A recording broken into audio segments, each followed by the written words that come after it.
I want to start off with a story, and I've told this story before, but it lines up with the subject matter so well that I think I'm going to tell it again. And it's a story. Kathy and I, when we were engaged, so this is at least 5 or 6 years ago. I mean, it's been a while. No, it's like 30 some years ago. We were engaged to be married. It was during the engagement period. We were hanging out a lot with a friend of mine. And this guy was a great guy, super guy. Kathy really enjoyed hanging out with him because he was just so conscientious of her. You know, some of my other guys, they just tend to, at that age anyways, you know, early 20s, just into guy stuff and just not always that respectful. This friend of mine, he was just always so considerate of Kathy. And we'd go out, we'd have such a good time. This guy could, you know, we'd be talking, he was always including Kathy. You know, even if we got starting to talk about stuff that Kathy wasn't into, he was constantly figuring out a way to bring her into the conversation. There was times when I was just like, I was amazed how he could do that and make her feel so included. In fact, there were times when I would think to myself, geez, Jeff, you should have been saying that, you know? And we would always come away. Kathy would have had a great time. So, and then, you know, there was this one time when we were just having fun, and I just happened to notice Kathy looking at my friend. And something kind of went, "Urgh." I wasn't, you know, like, okay, so, and I'm sharing this story because ever since telling this story, I've had so many people say, oh my God, I've been, whatever. So many of you will know what I'm talking about. But there is this something inside me that goes, ooh, I don't think I like the way she's looking at him. And I just instantly didn't feel good. I was like, oh. But I shook it off. I'm like, no. He's even thinking. But then, over the course of that night, I think maybe, I mean, it's been a long time, but I remembered all of a sudden noticing something else. I think I was saying something. Kathy didn't really laugh, but then my friend said something, and she's belly laughing. And I was just like, and again, something, oh. And over a short window of time, something inside me started saying, Jeff, there's something to worry about here. And I had never really felt this kind of, I don't know if I want to call it jealousy or insecurity, but all of a sudden I'm like trying to grab onto Kathy's hand. And Kathy's like, what's your problem? And I'm like, you don't want to hold my hand. I go to give her a kiss. She's like, what are you doing right now? Like, I'm like,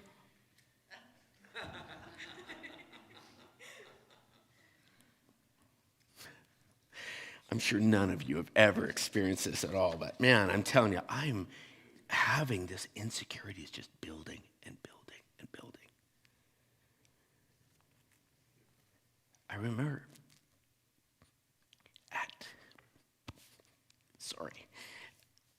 it was just kind of, as I think back to that time, I remember almost feeling like I was going crazy. Like, I was desperate. I felt like Kathy was falling out of love with me right in front of my eyes. And there's like nothing I can do. It's like everything I'm doing is sabotaging it. It's like all of a sudden I'm like smothering her, trying to get her to do something to make this thing inside me that's saying, you've got a problem, pal. You're engaged, but she probably wants to be married to that guy. And I'm just like, and I remember in these moments of desperation, it just wasn't one night. It was like this, and all of a sudden, it's like ramping, and I'm trying to just play it cool, Jeff. Hold your tongue. And then I would reach out to Kathy, just hoping she would do it. And she wasn't responding the way that I needed her to. And then then this anger comes up, and I'm lashing out at her. And at one point, I'm just like, okay, silent treatment. Not even going to talk to her. That'll fix it. She's calling me, and I'm not responding. We weren't texting back then, but we didn't have text. But she was trying to call, and I'm not picking up the phone. She's like, what's your problem? At one point, I think I've been said, I'm not sure this is going to work. She's like, what? In my mind, I had become so convinced. Something inside me had said, this is in trouble. She doesn't love you. And I was so convinced. So convinced.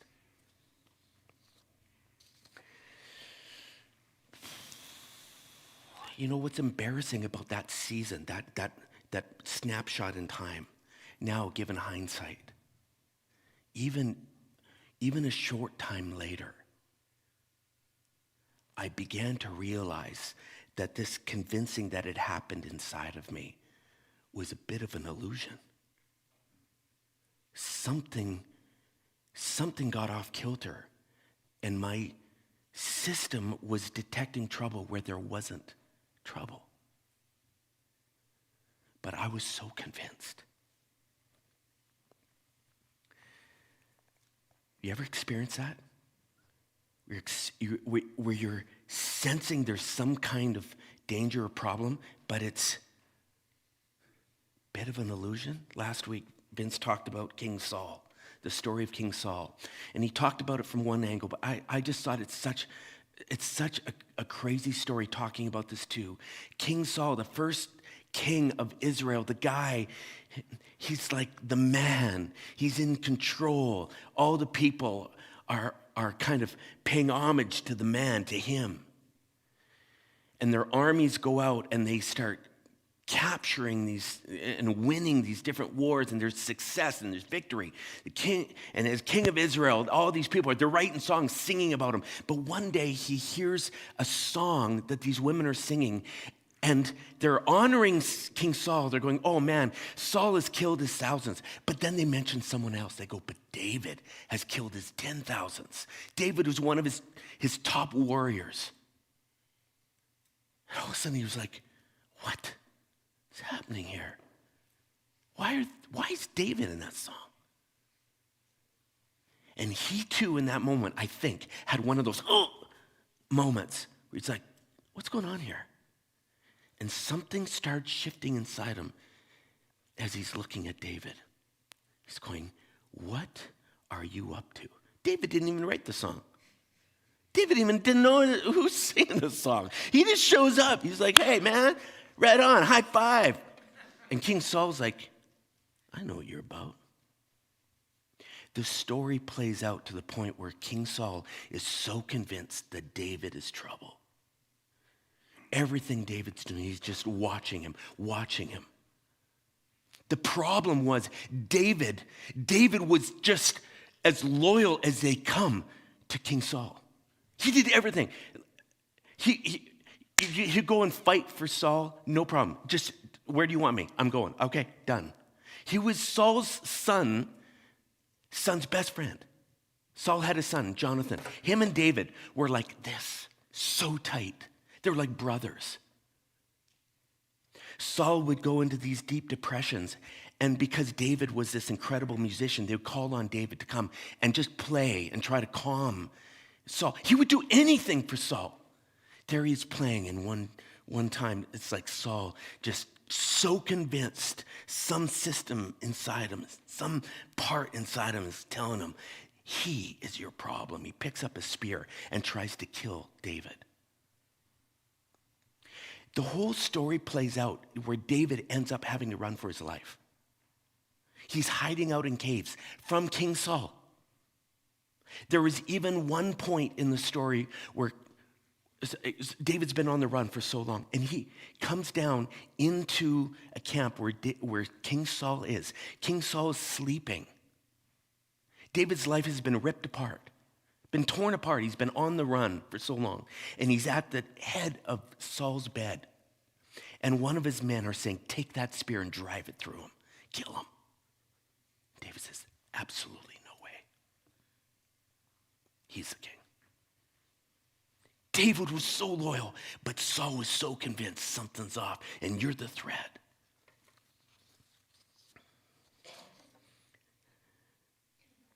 Every day, we can find ourselves in situations when someone does or says something, and some inner wisdom speaks in us that says, something's off here. That's not the truth. They just told a lie. Why would they be telling a lie? Wait a second, that person didn't come through for you. Careful.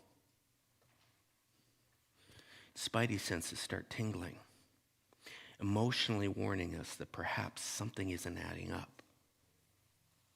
Not sure if this person can be trusted. Pay attention. It's like some kind of inner warning system. And I'm telling you, when that inner warning system is working well, it can warn you.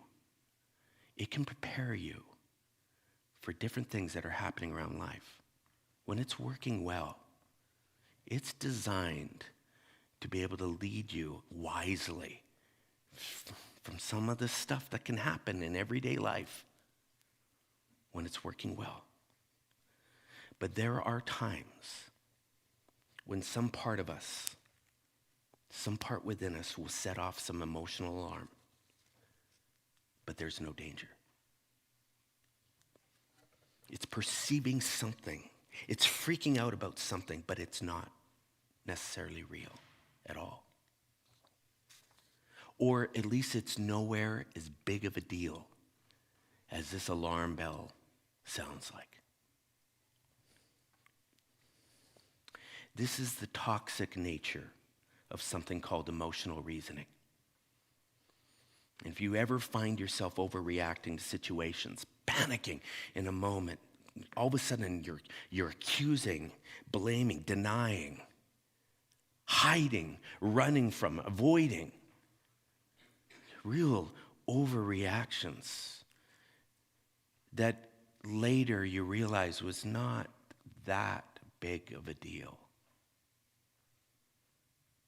If this is something you do, then you might be falling into what we call emotional reasoning. I want to talk about this morning. It's been said that we often suffer not because of what's true, but because of what feels true.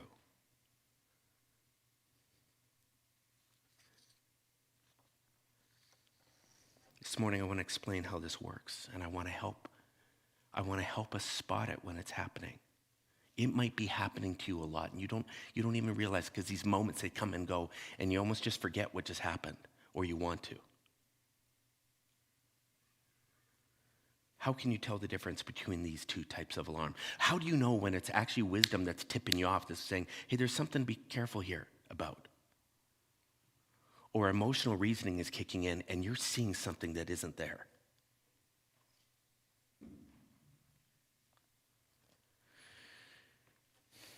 Emotional reasoning is a thinking error, and it's activity of our protectors. If you've been around over the last little while, we've been using the IFS theory of the way that it's kind of a system to explain why we do what we do. Some of the internal drivers, the parts, the voices within us that have a way of convincing us to do, act, feel different things in our life. Emotional reasoning is behavior of our protectors, parts within us that are trying to protect us from something. They sense trouble, but it might not actually be trouble. They may be detecting something from your past, a past traumatic experience that you might have had years and years ago, and all of a sudden you're in a situation that just might even sound remotely similar. And all of a sudden, this protector can step up and say, holy crap, we're going into that again. And you don't even know what's going on. All of a sudden, you just feel this panic or this anger or this fear, anxiety. All of a sudden, and you don't even know why. You're just feeling it. And it's sounding off the alarms, going, hey, hey, hey, trouble.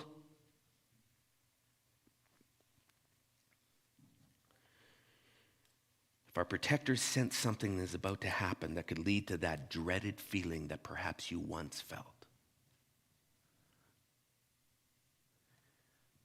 it starts sounding the alarms. For these protectors, when they get busy, and if you're not aware of what they're doing, they have a way of saying the strong emotion you're feeling is all the evidence you need that there is something real. It relies heavily on you banking on that emotion you're feeling that moment to convince you you need to move. There might not be a lot of facts supporting the feelings, but it's hoping that those feelings will be enough to get you riled up to do what it's wanting you to do. If you feel a sharp enough emotion, you'll jump. Let me show you where this can happen. Brene Brown tells a story of a time when she was asked to do a talk at a large conference. I don't know if you know, most know Brene Brown. She's a PhD in social work. She's a research professor at the University of Houston. She's written books. She's a prolific author on the whole area of shame and how we work through it, how the toxic nature of shame and how it's worked in people's lives. She is considered one of the world's experts in this field. She's being asked to come and speak from her body of work to a group of people that are so excited to hear what she has to share. But on the day, and so of course she says yes, on the day that she's to step out and speak, she's at home, she's getting ready, she gets dressed, and she says she feels this, she hears this voice inside. It's saying, you're 15 pounds overweight.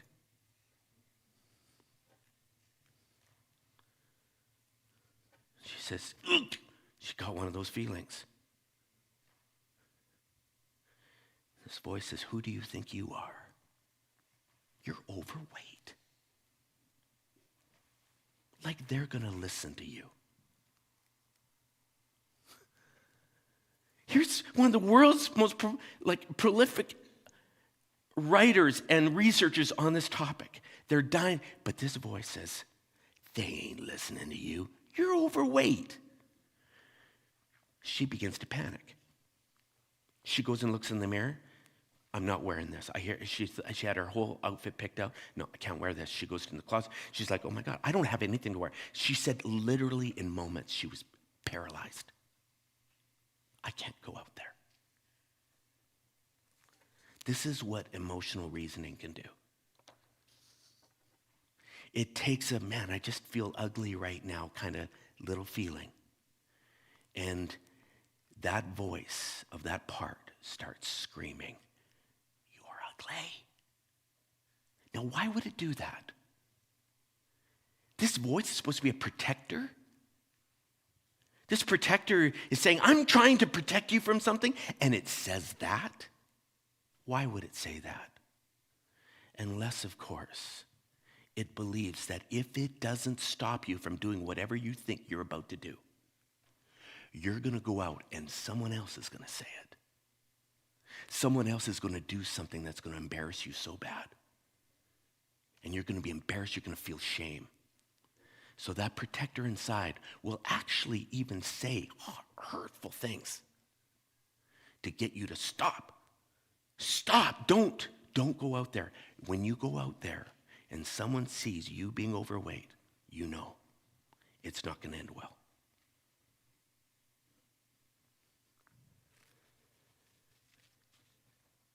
Have you ever felt so self-conscious about something, about your body, about something you're wearing? Have you ever gone into a room maybe And it's just like, I don't feel comfortable right now. I feel like everyone's looking at me, noticing my hair.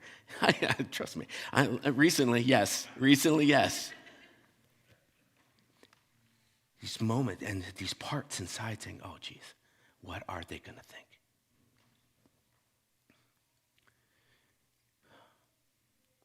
It can be something physical. Sometimes it works in the area of anxiety. I think about a number of people who have been on the precipice of making a big change in their life. I'm thinking about people that have been bound in an addiction, and they knew they got to that point where they're going, I can't do this anymore. And they're saying, I gotta make a change. I gotta do something. And then they describe this anxiety welling up. Remember the story of a woman. She came to Friends Church one morning, first time. She had been seen us online. She felt stuck in her life. She says, I needed to do something. So she drove to church. She got to that parking lot. She's sitting out there in the car. And she says, I just began to shake. And then the tears began to overwhelm me. And she says, I'm just having this freak out in the car. And she says, it's just like, all of a sudden she's just, and I don't know if it was a voice, but she's just saying, man, if I go in there, they're going to judge me. This voice is saying, who are you? You're not good enough to go into a church. You're not a church. You're not. It's just all these emotions, and it's just overwhelming her to the point where she's like, I'm almost ready to drive home. She turned off her car, got some Kleenex, dried herself up, and she stepped out and walked through that door. She came in here and she said, it was the weirdest thing, what I was so convinced of. Seconds before entering the building, I get in here and it's just completely different. It's like, wait a second. Anxiety. These protectors can throw out this anxiety, so create this a level of alarm that just says, if you do this bad thing is... Not sure. Thankfully, she pushed past that feeling and walked in. Sometimes these feelings of overwhelm can take over. Things get tough. Temporary stress works up. Maybe even if you've experienced these moments when you're working out, you get to this point where your mind's stop right now. Remember going to a fitness class with Kathy, my first time that I'd gone to this particular fitness class, and I was ill-prepared. She didn't prepare me enough, I'll tell you that right now. We came in late, but I got partway through this set. I had too much weight on my back, and I'm thinking, oh my God, I might pass out. And I'm just thinking, I'm going to quit. And I was just like so overwhelmed. You can get to this point where all of a sudden your mind's going, stop. Often for people in this place, there is some voice, some protector that says, you stop right now or failure is coming. And so they stop way before what they could have achieved. You watch this in Navy SEAL boot camps where they say, your mind will give up at a point when you still have 40% left in your tank. And oftentimes it happens with the people who dread, who have maybe been scarred by some form of embarrassment or failure in the past. And their protector says, you can't do this. Why are you even trying? You stop right now. Why would it say that? Because if you don't, you're going to get to this point where you may fail. And we know what happens when that happens. We get embarrassed. You get sent to the back of the room, whatever that memory tells them. So they say, I'm aborting right now. False alarm, but they don't know it. Ever felt that? Ever felt like some system is telling you, stop now? What about this feeling of being loved? I feel unloved by the people in my life, so it must mean no one truly cares about me. You know, if you've been in a serious relationship, perhaps you've raised kids. That's another place where it happens often. You know, there are times, circumstances, you go through a bad season, And it's like there can be harsh words used. There can be times when there's neglect, there's disagreement or whatever, and it's in the middle of those times when all of a sudden their alarms are going off. I remember one time, my son, we were going through he was in his teen years, we were going through a bad season. And I was like, locked horns with him so bad. And at this one point, I remember sitting down with him at night. It was late at night. And he looked me in the eyes and said, Dad, you don't love me. I just went, what? He says, you don't love me. I said,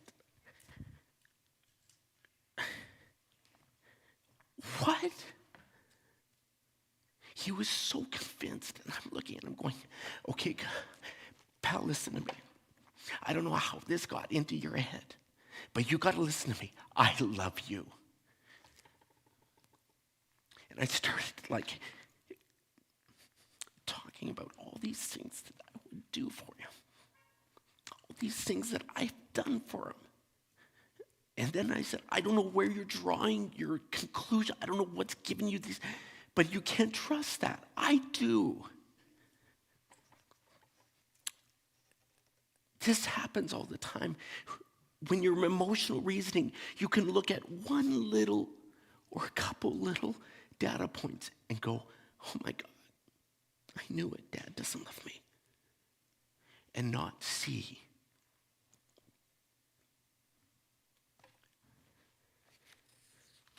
You got any of this going on?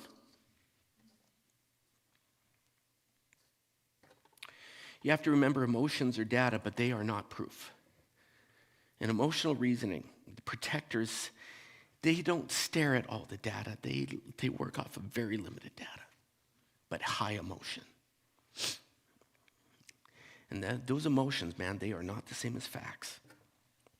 How can you tell when you're falling into emotional reasoning? How can you tell when that signal that's coming in, when you're feeling a sense of alarm, how can you tell if it's emotional reasoning or just a sense of wisdom, discernment, something coming, going, hey, pay attention to this, and it's true, it's legit? How can you tell? Within the IFS world, when you are grounded in yourself, when you're not getting taken over by your protectors, and you're able to stay in this secure place of observer, this place where you can simply watch what you're feeling. Have you ever been in that point where you're in kind of a good place, and someone walks in and they say something, and instantly you're kind of rankled, but you notice that you're rankled. And you go, ooh, I'm a little upset by what that guy's doing there. But you're able to see it. This is what they call being in your self energy. You're standing back. You're not getting taken over by your parts. Here's another example. If you've ever been in a nightmare, you experience a nightmare, or maybe someone else is experiencing a nightmare, and all of a sudden they wake up and they are screaming, yelling, and you're like, hey, snap out of it. And they're like, and they're not, but all of a sudden they do. It's like, and they're like, huh. What just happened? And all of a sudden, they're able to look back at it and go, oh, I see what's going on here. When you're in self, it's like you've woken up and you see why you're reacting the way you're reacting. You just get distance from it. When you're in self, here are some things that you can expect to be feeling. You can expect to be, they call it the 8 C's. You can expect to be calm. There's an inner peace and a lack of reactivity. You're not just a puppet reacting instantly to the situation. You're actually able to kind of sit and go, wait, what's happening right now? There's clarity. There's a clear perception and understanding of what's going on inside yourself and others. You're able to kind of get some distance from it. There's curiosity. You're not judgmental, instantly judgmental. You're just going, why am I so triggered by that? Compassion. When you're not in self, you can be very judgmental of both of yourself and everything around you. There's a confidence when you're in self. There's courage to be able to lean in and go, okay, my spidey senses are tingling right now. Why? What's happening here? I'm feeling freaked out, but I'm not going to run. Let's talk about this. There's courage, creativity. It's not just, this is what's going on and this is how I'm going to respond. No, wait a second. Maybe there's some way around this. This is what it looks like when your wise guidance system is picking it out. And there's a level of connectedness when you are not in self. It's like it is you against the world. It is you even against your dad or your engaged partner. It's turning on everyone else.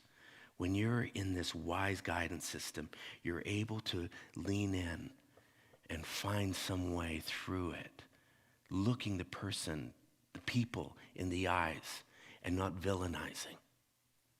Saying, help me understand why this is happening. Now, those are symptoms of the wise guidance system.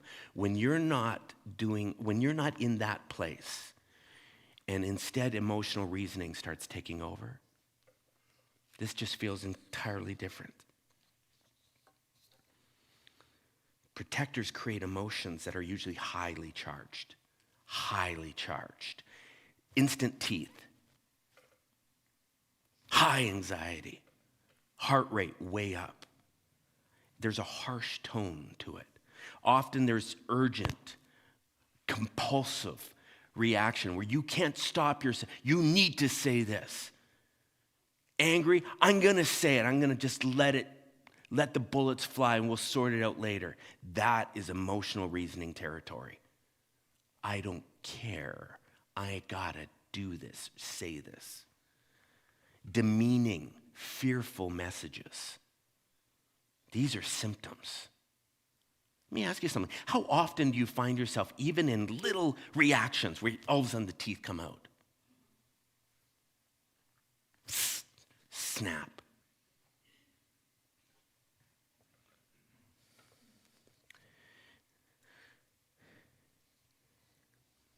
Often, emotional reasoning is rooted in past trauma, reflecting some old root. You might not even know that it's even there.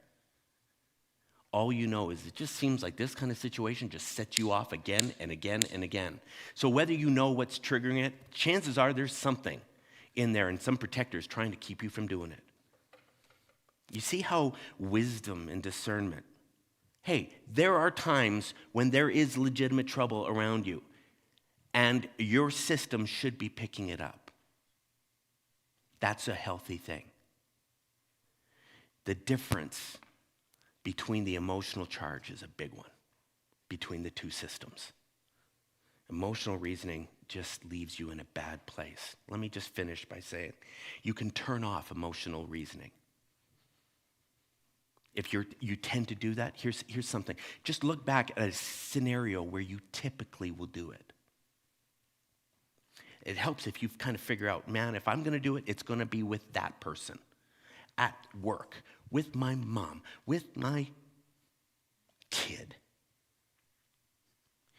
Just think about that. You get into that moment, you got split seconds, but you can rehearse it ahead of time. You can even think about it. Here's how it starts, quickly. They call it unblending from the part. You are not ugly. You are not incapable. You're not those things. No, there's a part of me that feels incapable in this moment. There's a part of me that feels really ugly right now. That language right there, it's not you. It's not who you are. You step back from it and you go, oh, there is something inside of me that's convinced that person is a threat to me. Some part of me. Even that alone. All of a sudden, you've got big distance. Now you're in self. You're in true self. You're looking at it and going, okay, there's a part over here that's bothered. Unblending, big step. Number 2, turn toward that part You've heard us say this already. You turn to that part with curiosity and compassion and go, what the heck, pal? Why are you thinking that right now? Help me understand. When did this happen first? When did this start happening? What are you afraid would happen if you didn't set off these alarms? What's the worst case scenario? What are you thinking is going to go on here? You can actually talk to this part inside of you. Go, what's going on there? Why do you think Kathy feels this way? All you're doing now in this self-energy, you're just saying, show me the data. Show me all the evidence. Third, listen and validate its experience. Without confirming its belief, just going, yeah, I get it. Thank you. That's the last part. You thank it, you honor it. Say, thank you for trying to keep me safe. I see it. We're good. I got it from here. Now what's amazing is that part will actually settle down. And the more you get capable of pulling yourself, unblending yourself from these pieces that set off these alarms, the more that you recognize what they're trying to do, how they're trying to protect you, what it was that they thought was going to happen, the more you can actually sit in that place and acknowledge that, the less and less these things have that power over you. You can actually heal protectors and stop the emotional reasoning, the patterns of emotional reasoning. That's the great news. You're not sentenced to a lifetime of having to react in these ways. You can actually lessen it and lessen it and lessen it till one day, man, those teeth never show in those scenarios. That's my prayer for you this week, is that you would recognize, first of all, where reasoning, emotional reasoning, has taken over in different parts of your life, in your world. Just see it. Just notice the strong reactions, the compulsive reactions that you will feel, different parts of it. Just notice them. And then maybe you'll get to this place where all of a sudden you can kind of say, oh, hey, wait, some part of me. It's my prayer for you. This is ninja level. This is what we love, because you're not here to continue to do life the way that you saw it done by your parents and they saw it done by their parents. You're not bound to that. You can do it better. We can do it better. That's my prayer for you. I'm done. I wish you all a happy, I wish all you moms a happy Mother's Day. I wish you all an amazing week of awareness. May we live from our true self and less from our protectors. All right? Have a great day.